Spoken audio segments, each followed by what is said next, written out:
యెహెజ్కేలు 12వ అధ్యాయము.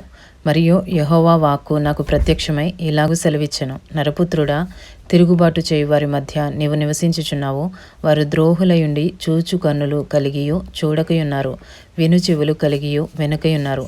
నరపుత్రుడా, దేశాంతరము పోవువానికి తగిన సామాగ్రిని మూట కట్టుకుని పగటి వేళ వారు చూచుచుండగా నీవు ప్రయాణమై నీవున్న స్థలమును విడిచి వారు చూచుచుండగా మరి ఒక స్థలమునకు పొమ్ము. వారు తిరుగుబాటు చేయువారు, అయినను దీన్ని చూచి విచారించుకొందురేమో. దేశాంతరము పోవాడు తన సామాగ్రిని తీసుకున్నట్లు వారు చూచుచుండగా నీ సామాగ్రిని పగటియందు బయటికి తీసుకుని వచ్చి వారు చూచుచుండగా అస్తమానమున ప్రయాణమై పరదేశమునకు పోవువాని వలె నీవు బయలుదేరవలెను. వారు చూచుచుండగా గోడకు కన్నము వేసి నీ సామాగ్రిని తీసుకుని దాని ద్వారా బయలుదేరము. వారు చూచుచుండగా రాత్రియందు మూట భుజం మీద పెట్టుకుని నేల కనబడకుండా నీ ముఖము కప్పుకుని దానిని కొనిపొమ్ము. నేను ఇశ్రాయేలీయులకు నేను సూచనగా నిర్ణయించితిని. ఆయన నాకు ఆజ్ఞాపించినట్లు నేను చేసితిని. ఎట్లనగా నేను దేశాంతరము పోవువాడైనట్టుగా పగటియందు నా సామాగ్రిని బయటికి తెచ్చి అస్తమయమున నా చేతితో గోడకు కన్నము వేసి వారు చూచుచుండగా సామాగ్రిని తీసుకుని మూట భుజం మీద పెట్టుకుంటుని.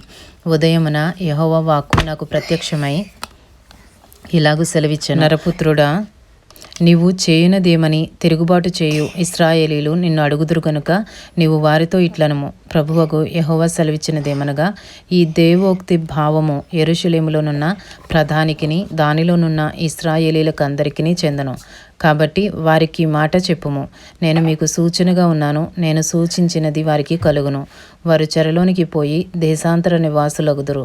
మరియు వారిలో ప్రధానుడుగా అగువాడు రాత్రియందు సామాగ్రిని భుజం మీద పెట్టుకుని తానే మోసుకొని పోవుటకై తన సామాగ్రిని బయటికి తెచ్చుకొనవలెనని గోడకు కన్నము వేసి నేల చూడకుండా ముఖము కప్పుకొని పోవను.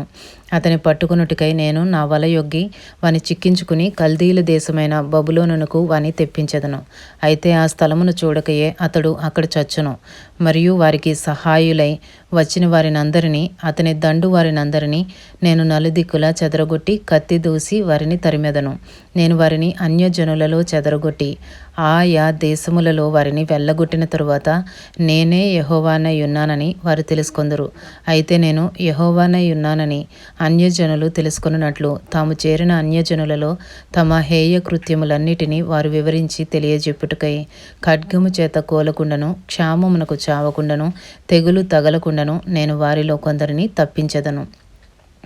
మరియు యెహోవా వాక్కు నాకు ప్రత్యక్షమై ఇలాగు సెలవిచ్చెను.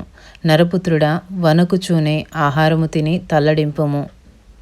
చింతయు కలిగి నీళ్లు త్రాగి దేశములోని జనులకీలాగు ప్రకటించుము.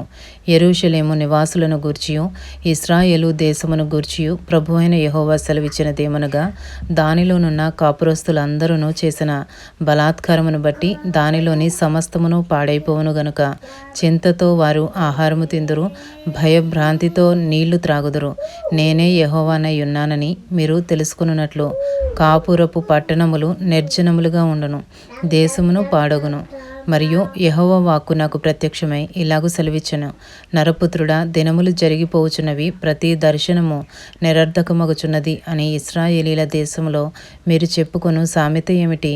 కావున నీవు వారికి ఈ మాట తెలియజేయము. ప్రభువగు యెహోవా సెలవిచ్చినదేమనగా, ఇక మీదట ఇశ్రాయేలీలలో ఎవరునూ ఈ సామెత పలుకకుండా నేను దానిని నిరర్ధకము చేసేదను కనుక నీవు వారితో ఇట్లనము, దినములు వచ్చుచున్నవి, ప్రతి దర్శనము నెరవేరును. వ్యర్థమైన దర్శనమైనను ఇచ్చకములాడు సోదెగాండ్ర మాటలైనను ఇశ్రాయేలీలలో ఇకను ఉండవు. యెహోవానైన నేను మాట ఇచ్చుచున్నాను. నేనిచ్చు మాట ఇకను ఆలస్యము లేక జరుగును. తిరుగుబాటు చేయువారులారా, మీ దినములలో నేను మాట ఇచ్చి దాన్ని నెరవేర్చెదను. ఇదే ప్రభువగు యెహోవా వాక్కు. మరలా యెహోవా వాక్కు నాకు ప్రత్యక్షమై ఇలాగు సెలవిచ్చెను.